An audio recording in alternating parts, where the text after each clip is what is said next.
Hey, how is everybody?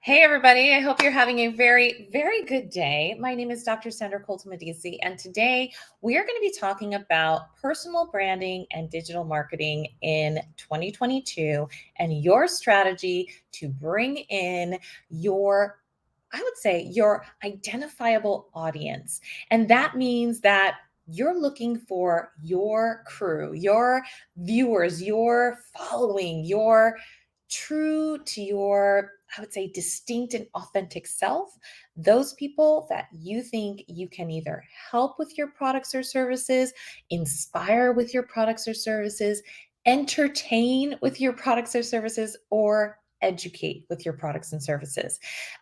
So, as I said at the top, my name is Dr. Sandra Colton-Medici, and I am the founder and CEO of College of Style. If you are watching, thank you so much for watching in real time. If you are watching on a replay, definitely drop down in the comments and put hashtag replay and let me know where you are tuning in from.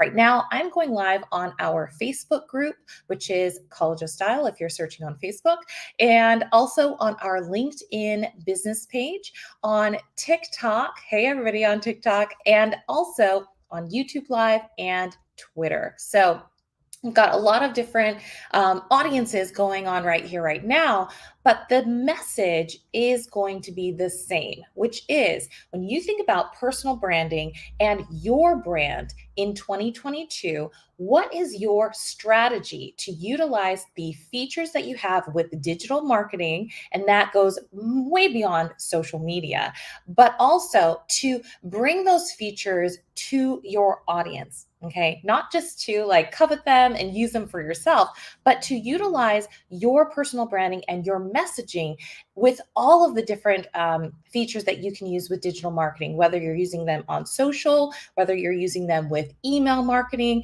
whether you're using them with affiliate marketing, all of those different things that you can use with digital marketing. How are you utilizing those to hone in on your personal branding and your mission, vision, and values to disseminate your message across all of those features? Okay, so you have to come together with a strategy. So I wanted to talk about personal branding. Number one, when you think about your personal brand, I've heard people say, okay, well, a brand is what people say about you when you're not in the room, right? That's the experience that you're giving them. Branding, on the other hand, is also some of the things that you are incorporating, whether it's your colors, your aesthetic, your taglines, things like that, right? Those are elements of your branding, right? So you want to make sure that if you're thinking about your personal branding, that you are consistent across all of your different profiles, whether that's your website, whether that's your checkout cart, whether that is your logo and your brand colors, making sure that those are intertwined with your packaging. All of those things need to make sense. Okay. So when you think about branding as a whole, it's all about bringing forth your personal aesthetic or your brand's aesthetic, because sometimes you're not the face of your brand, right? Sometimes there is a spokesperson, sometimes you have an animated character, but you want to make sure that your branding is consistent all the way through. Now, when you think about what that means that you have to think about it in a strategic way, right? You have to think about how you're going to put your message out there. And I put together just really basic slides so that as you're going through, you understand exactly where we're going with this. Now, the next thing I want to talk about is authenticity. When you think about a personal brand and think about where you're taking your constituents, where you're taking your community, your followers, your fans, your stands, right? You have to make sure that your personal brand is authentic. A lot of times, in the past 2 years or so, we've had this kind of like shift on social media where people don't want to see, the really perfect aesthetic. They want to see real life you. right? They don't care if you have flaws because they have flaws too, right? They want to make sure that you're a real person, that you're actually true to who you are, and that means showing it all. Now, if you have a brand where you really don't want the imperfections to show because maybe your products and services are all about cleaning it up, right? You need to make sure that you're bringing forth your authenticity in different ways, and that might be showcasing behind the scenes, how you're making your products, how you're creating your service packages. All of those things matter, right? And when you think about the digital marketing strategy for your personal brand in 2022, that is a whole beast, right? And when you break it down, it makes more sense. And that's why I want to break it down to just pulling back the layers to authenticity. That is a word that we have heard so much in 2020, 2021, and 2022 that I want you to think about the word in a different way. I want you to think about the word as raw. Think about it as the raw element, whether you're thinking about a diamond in the rough or you're thinking about, if you're cooking the raw food before you actually make it into a meal, right?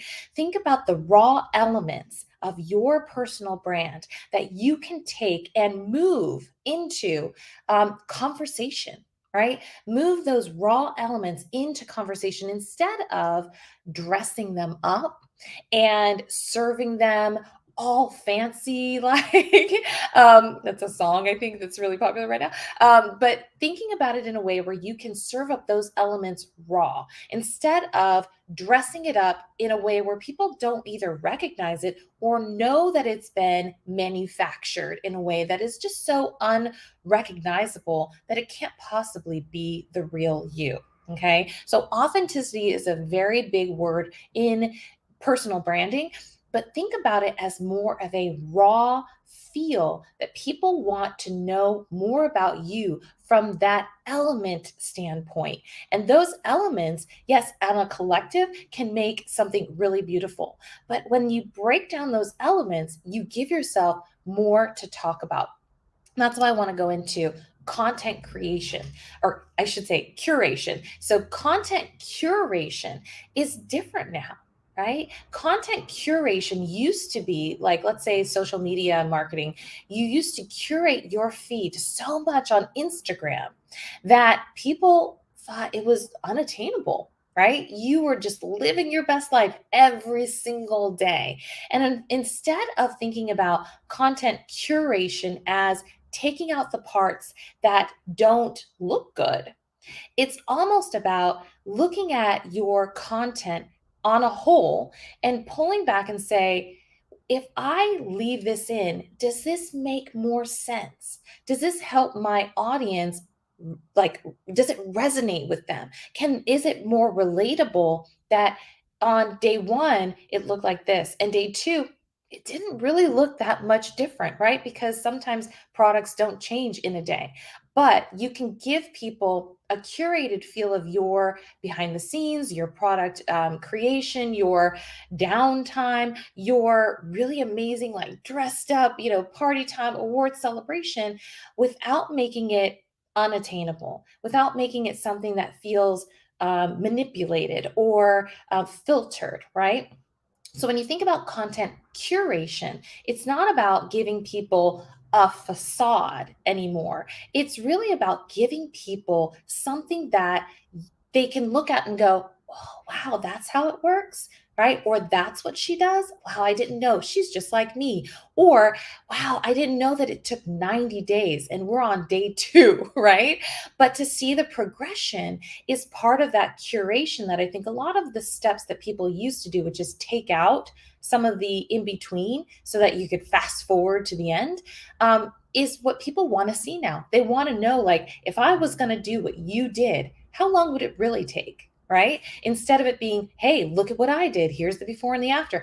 A lot of people love before and after, but they want to know, like, if I were to do it, how long would that really take? So you can still show before and after, but you need to be really upfront about how and what you put into it in order to get to that next place. So the content curation aspect of putting forward your products and services and your brand are different now because people know that you didn't do things overnight, right? It's kind of like Beyonce. Like she's not an overnight success. It took her years of practice to have an overnight, quote unquote, overnight success, right? So think about that when you're putting together your content curation of what you're putting out there for your personal brand. The next that I wanted to talk about was building community. Now, when you think about digital marketing, you can have a lot of different aspects of community building. And a lot of social media platforms are creating things right now that are giving you more features to do that community building for you, right? And I don't say for you because they're actually building the community, but they're actually giving you the feature to then create it yourself. In addition to algorithms that are pushing certain communities more and more. So I think WhatsApp, I think it was WhatsApp that just built out communities. Twitter now has communities. Obviously, Facebook has had groups and maybe changing the names of that. Thank you for the hearts on TikTok. I appreciate it. And so there are a lot of different ways to have communities. There are offline communities as well. I have a College of Style offline community on Mighty Network. So if you'd like to sign up for that as well, you can do that. It's at www.collegeofstylecommunity.com. Super easy to find.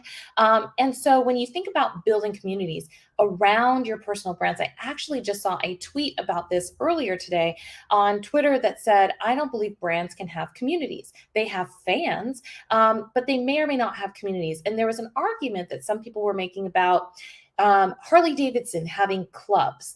And that was kind of a way for them to build community. There was another about a beauty brand that had built their community around their influencers who had built out their own communities based off of this beauty brand. So when you think about building community as part of your digital marketing strategy, you have to think about who's really owning that community, right? When you think about the metaverse and NFTs, lots of NFTs have they have Discord communities built in as part of their feature set, right? So when you think about who's in ownership of that community, are you the brand owner and steward of that community? Or is it kind of a community run kind of thing? Like, when you're on Discord, there are different people who are, very vocal and some that are just kind of watching.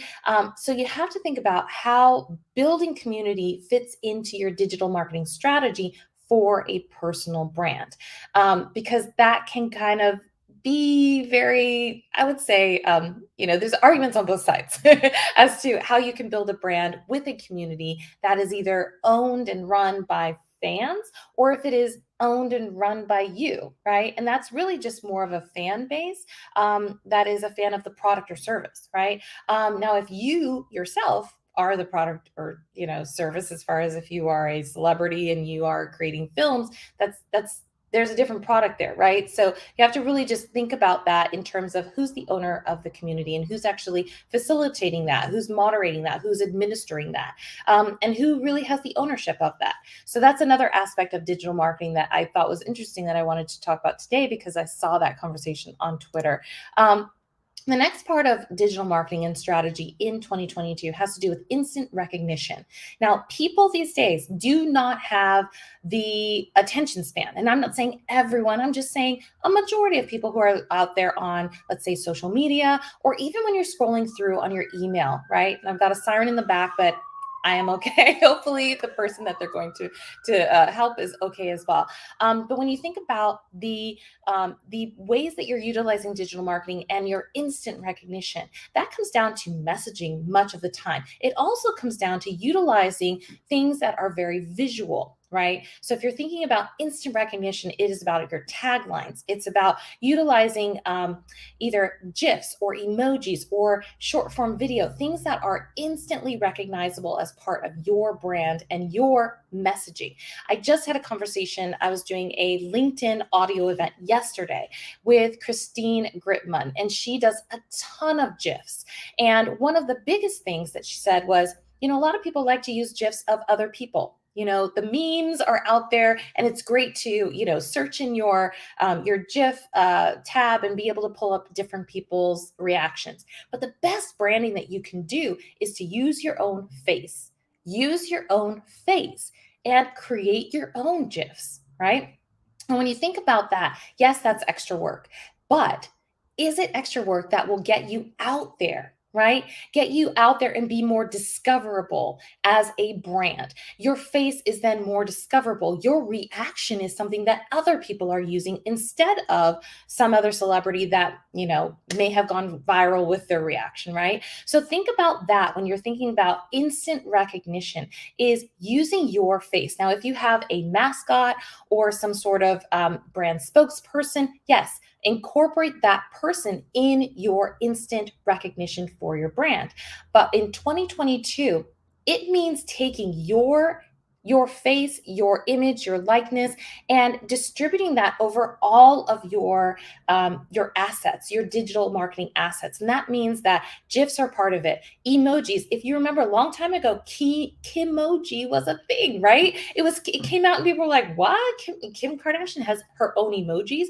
That means putting out the extra effort to think about how you can brand every part of your digital online presence, right? And that doesn't mean spending a ton of money, because you can make GIFs right there on your phone, right? It doesn't take a ton of money. I think use screen or unscreen, you can do that right away.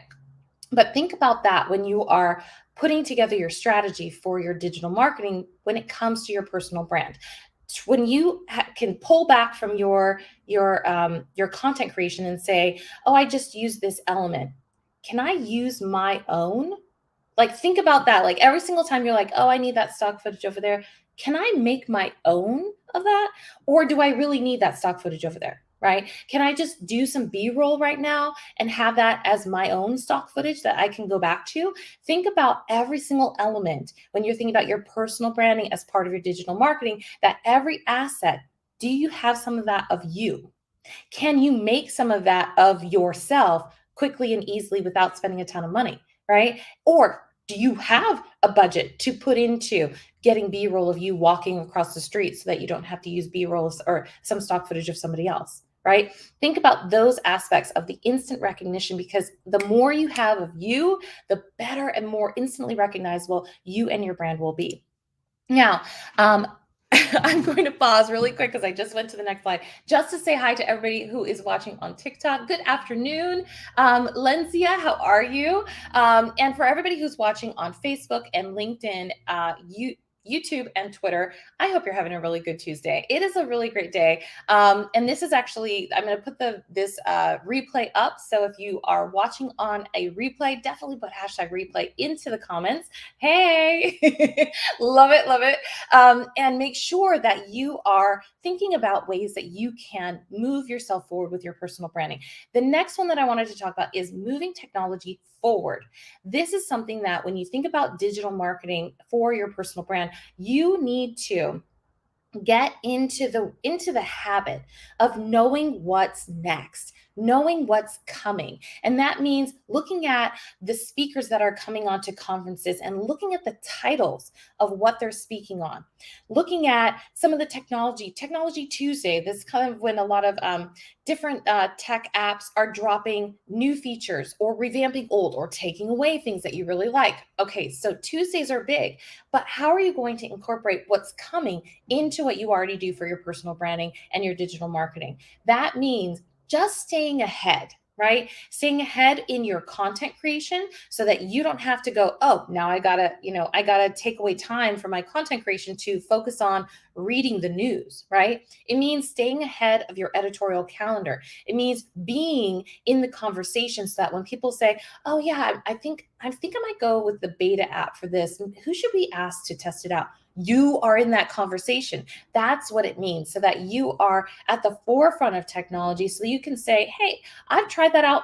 It didn't really work for my brand, but I do know how it works." So I can tell other people what that means. Some of what I mean about that is I tried out the new app called AMP, and I wanted to let people know about it. So I tested it out, and I was doing, different live radio shows on AMP by Amazon. Now, am I going to use it with my personal brand? Probably because it helps community understand who I am. It helps community understand my brand through the music that I'm playing, to let them know that we have commonalities, to let them know that we have similarities, and that certain artists are resonating with me, and that might resonate with the communities that follow some of the social profiles that I have online. So testing things out is a great way to be, number one, at the forefront of new technology, but also be able to say, hey, community, should we do this? Should we start, a weekly, AMP radio show for the College of Style community? Or is that not something that you want to do? Right. So when you think about being technology forward with your personal branding and your digital marketing, it means that you are listening. Right. You're listening to the different apps that are coming through. You're looking at things like, was it Be Real, which is a new social media platform. There's a new one. I don't have my phone right here because it's recording, but there's a new one for Gen Z as far as like social media, where everybody kind of takes a picture all at the same time. Does that fit for your brand? Is that something that you want to like jump onto right now while it's in early stages? Knowing what things are and being able to make the decision about being in that camp is another way to be technology forward. And that's another thing that I think is really important about having a personal brand that really understands who you are and what you do and who you serve, right? Whom you serve. Sometimes I think that's more grammatically correct. But when you think about all of those things together and your digital marketing strategy, it's not one strategy, right? It's a plan, right? And that means that you have like a content creation strategy, you have an affiliate marketing strategy, you have an email marketing strategy, you have a lot of different strategies all together that are going to get you to your overall goals, right? Whether it's growth goals, conversion goals, just being able to have traffic on your website. It's really important to say what you want and how you're going to get there. And some of the things that I think a lot of people are not doing in 2022 is taking a look at what didn't work, right? A lot of people have just simply gone 2020 to 2021 to 2022 and just kept on in the same vein instead of going, okay, people are going back out there, right? People are going back out into the world. And I actually was talking to someone on LinkedIn the other day, and they had said that they had went to a concert and they were showcasing their wristband from when they went to the concert. And I said, oh, that's cool. Does it have any technology in it? And they were like, what? And I said, yeah, it's something that people keep as a souvenir. I don't know. When I was young, and I'm only 43, but when I was young, I would wear that wristband to school the next day, right? I would wear it for 2 days if I could, if it wasn't like on my skin or anything, and I could take a shower with it. I was repping that concert band, right? And what's different now is I was like, is there any tech in it? Because if there's tech in it, whether it's a QR code or something that you can take with you, that's the thing. You can bring experiences with you. You can take that moment that you had at the concert, and if you look down at it later, you're like, oh, there's a little QR code. Maybe I can scan it with my phone, and now I've got maybe a replay of the concert on my computer or on my phone, right? Or maybe it gave me access to the next event and I have discounted tickets. But something about the fact that I had that conversation, I was like, wow, they didn't think that anybody was going to do anything with that wristband. That's something that I'm thinking like, wow, if you're in the event space or you're trying to do something with webinars, I don't know if you've seen anything about something called POAPs. And that's where people are being able to have something at the end of a conference. It's digital. It's basically like something that comes, it's like an event recognition that lives on the blockchain, right? And so if you're thinking about what you're doing now to give people an experience in real life, how are you going to modify that or improve upon that to have your personal brand live with that person as they move into the next space, right? Move into the next space and be technology forward, right? So you can say, oh, well, I've embedded something into the wristband because they went to this conference, right? And so now that wristband, people are going to, take a picture of it and post it onto their social media. And then after that, they're going to take it off and they're going to take a picture of it and they're going to be able to get, discounts to my next item that I drop on my store. And with that item that they get in the mail, they're going to get a card that's a personalized thank you and an invitation to join my, I don't know, community, right? And when they join my community, they're going to get an automated email that says, thank you for joining my community. I want to connect you to 3 members in your industry. And after you connect with your industry, I want you to come to our coffee chat. And it's that conversation that keeps going, that experience that builds upon just one event, right? And being able to use that technology inside of your brand and your overall digital marketing strategy to say, I don't want my conversation with you to end on this one experience. I know that you have tons of stuff that you do that I would like to amplify. And I know that I have stuff that I want to share with you. And so if you continue that conversation, utilizing the features that are readily available, sometimes for free on different social media and different free trials and things like that for different software, you're golden, right? If you can start using those to provide experiences so that people understand your brand, people resonate with your brand, and people identify with who you are, what you do, and who you are serving with your products and services. So I hope that this was informational for you. I want you to drop down in the comments and let me know what you're doing with your personal brand right now that is going to catapult it into Q3 and Q4. Because right now we're in Q2. What are you doing that's going to shift the needle, shift the dialogue for you and your constituents in Q3 that's going to propel it to the next place? Because we are already in this quarter, so it's not something that we can necessarily say, this is going to happen right now. It's something that you are working towards, right? What are you doing right now to propel it into the next Q3 and Q4 of 2022. And even if you are so far along in your business that you're preparing for Q1 and Q2 of 2023. So drop down in the comments, let me know what your business is, who you are, who you serve, and what you're doing in advance of Q3 and Q4 of 2022.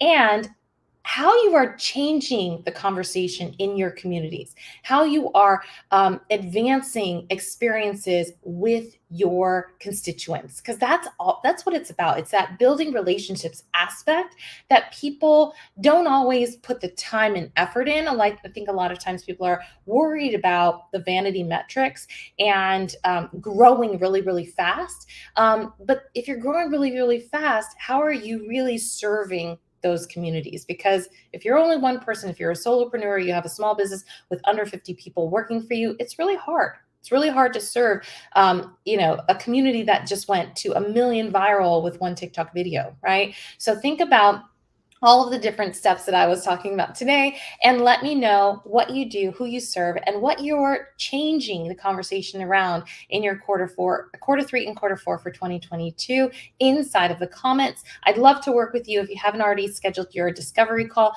definitely make sure that you do. You can find it if you're on TikTok. It is right there in the link in my bio. And I'm going to put all of our contact details for College of Style right here on the screen. If you're watching on LinkedIn, YouTube, or Twitter, or even Facebook, you can schedule a free discovery call with me. It's 15 minutes. We can consult about your business, and it's at collegeofstyle.link/discovery call. You can also find us always on social media on Instagram, TikTok, Twitter, Pinterest at College of Style, or you can find me on Instagram for just my own personal profile at Dr. Sandra Colton-Medici. And I look forward to working with all of you. If you're on the replay, just send me a DM on LinkedIn. And I hope that you have a really great Tuesday. Have a good one. Bye.